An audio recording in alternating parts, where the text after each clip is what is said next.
we had this guy with us, which is a teddy bear I got from Sweden when I was playing in a town called Cirencester, and there's a summer festival each year, which is just like a street party, and there's prizes for something like coconut, I don't know, knocking down some coconuts, people get teddy bears. So in the end of this festival I was left with about 4 or 5, and I didn't really know what to do with them, but I decided to call this one Steve, and he came with me most because he seemed to have a really good reaction from the little kids who walked past. He would always say, "Oh, can I stroke him?" And it made me learn that what you've got to do is not just play some songs. It can be quite nice songs, it can be famous songs, but if you have a reason for people to stop and stare, then you get other people stopping to stare, because you've not only got the music, but you've got the exhibition of the children who are stopping. They want to get involved in dancing, about this really interesting human behaviour where everyone just stops and they start taking out their mobile phones, taking pictures of the kids looking at the bear and dancing. But over the years I've got a lot of very strange and some useful, some not so useful objects when I've been playing on the street. So I've got a small list. The oddest thing which I ever got was a headrest from a train. I don't know how that works, but someone just took the headrest and came through the train station tunnel and just thought, okay, well, he needs a headrest. What often happens, especially at festivals, is that people somehow they get hold of a lot of condoms. I don't know if it's somehow they've been handed out in some kind of campaign to stop people getting diseases or something, but they think there's nothing funnier than giving me condoms.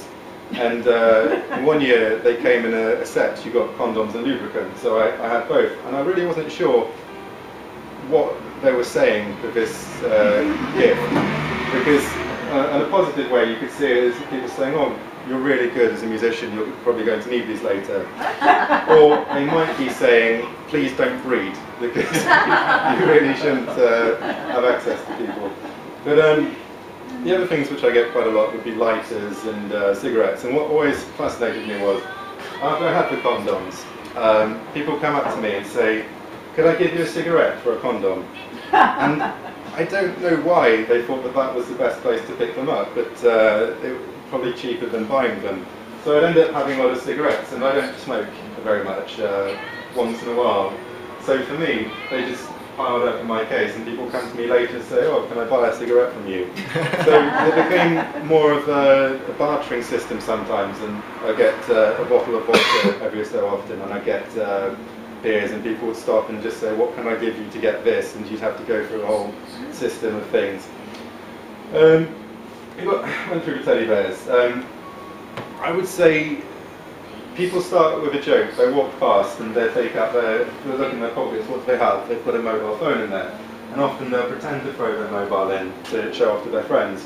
But once in a while they'll drop it, because usually by that point they're quite drunk, and then they'll take it out again. But then they'll have a think, wait a minute, I don't have cash, but what could I give him or them if we're playing in a group? So far I've got 2 bank cards. First was in a Swedish tennis open in Båstad in Sweden, and it's known as, it's got a lot of names. It's called Brat Week, and because as people always slick back their hair, they call it Fried Week, because it looks like they're greasy. So what they'll do is they have a tradition of going to a pub or the club, and they go to the club and they'll say, "I want a £200 bottle of champagne, pour it down the drain." So my friend who advised me to come with him to this place, he said, if they're going to spend £200 on throwing away a bottle of champagne, why won't they give us £200? Because, so we went under this idea, and when we got our first card, I looked at him and said, "Well, it's not going to be very useful because we don't have the PIN number." And he said, "Don't worry, I still know a few places where you can sign for stuff." And he took it, and I'm pretty sure he used it too. But I got one card at the same time as I got the bears, and it was from a lady, so it was quite useless to me. but it did have a name on it, so I tracked her down on the internet and I found she was on Facebook and wrote to her. I said, "You gave me your card a few nights ago, would you like it back?" But she'd gone through the whole process and cancelled it by then. But nowadays, actually, you can get a little device which you can put in your smartphone, and you can take card payments, so maybe in the future it's something to think about. But and I also get a lot of, every so often I'll get some notes, and the first note I was ever given was when I was in Sweden, and I just started learning Swedish.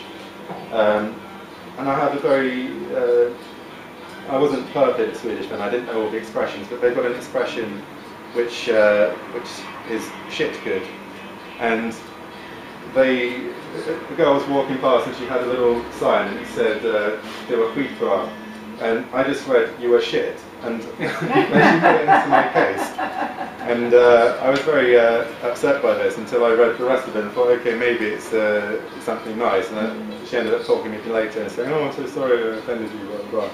But there can be a few confusions sometimes. And then I've had a Swedish Bible, which I guess is quite interesting because when I'm standing playing a guitar, I'm a bit defenceless to people who are walking past with their own agenda.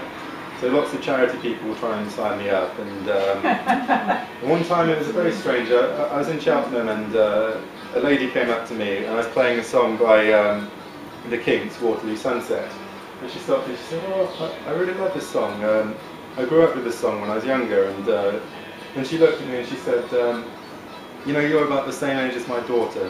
And I thought, okay.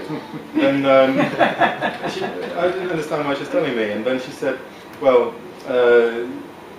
she's dead now." And then she started to tell me a long story about how her daughter had been killed in a car accident. And it went on for a few minutes. And then she said, "But I know she's in heaven now because she gave herself to Jesus first." And then she gave me a Jehovah's Witness pamphlet, which, and she said, I'm pretty sure that what I said has got through to you, and you're going to be seeing me at a meeting soon. But it was a very strange event because you really don't know what people are stopping for and what they're going to say and why. And it's very confusing because it seems as easy for people to give a compliment as it is to insult. So you're never really sure what people are meaning when they say something. The most single currency note I ever got was a €50 note when I was in Sweden.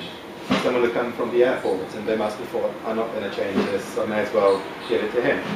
But euros look like play money, so when I picked it up, it looked like it was badly photocopied because it had white on the edges. So I thought, he's just insulting me again. And I was very close to throw it in the bin before I went home. But I thought, I'll keep it just in case because it could just be a fun memento. When I got home, I checked the dimensions of euros online, and I found it was actually genuine. So I nearly threw away this kind of thing because you can never be sure what people's agendas are. But I also get some really strange things. When I was playing one time in Sweden, a guy had just gone to the supermarket and he bought 2 kilos of meat. So he walked past me and he just thought, "Oh, maybe he wants some meat," and he put it into my guitar case. So I was thinking, I can't figure out the thought process because obviously he's gone to buy it. So how did he think it worked? Did he buy it for me? Or did he get the meat and think he needs it a lot more than me?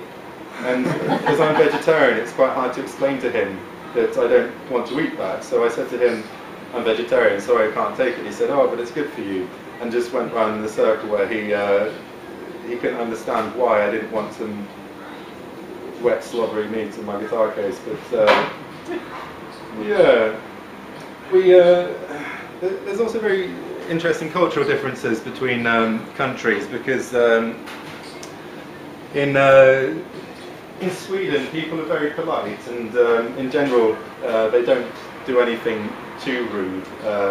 And in Denmark it's slightly different, where I was playing one night in a train station and 2 workers who'd just come from a site came in. And they were just dancing. They were giving me a lot of money. They gave me maybe £40 or something like that, and they were all crowding around really enthusiastic and getting everyone else involved. And then one man who obviously didn't appreciate me so much walked past, and he just blew his nose and he put his tissue in. Oh. So you see a whole lot of different life, but I don't. What confused me was this man. He was dressed up in a nice suit as he did it. I thought, okay, you never really know who's going to do what. And the guys who give me this money, they were very dirty from the work, from the job site, and they didn't look the type who were going to like the music. So it's just very confusing. One of the nicest things I had was there's an old lady in a town called Helsingborg in Sweden, and she just took a liking to me. And one day she took a picture of me on a disposable camera, and it was only a few years ago, so she just knew what they were, and I guess she felt comfortable using it. But she never talked to me. She just took the picture and she said, "And watch." And then a few weeks later, she saw me again and said, "Oh, I've been looking for you for quite a long time because I've got the picture." So for 3 weeks, she'd been walking around with that picture to try and find me and give it to me. But she managed in the end, and you can have a quick look. You see the teddy bears in there. It's quite interesting. But the honest thing, I think people see me playing on the street sometimes and just think, what can I give him? So in Cirencester there was a guy walking around, and he looked at me and he gave me 10p, and he just said, "Oh, I really like that song that you're playing." So, and then he went away. And half an hour later he just came back and he put a CD in my guitar case, which was quite surprising because it's quite an old battered CD. There's also one which I already had. So it's quite hard to stop him and say, "Actually, could you go back and get me one I don't have?"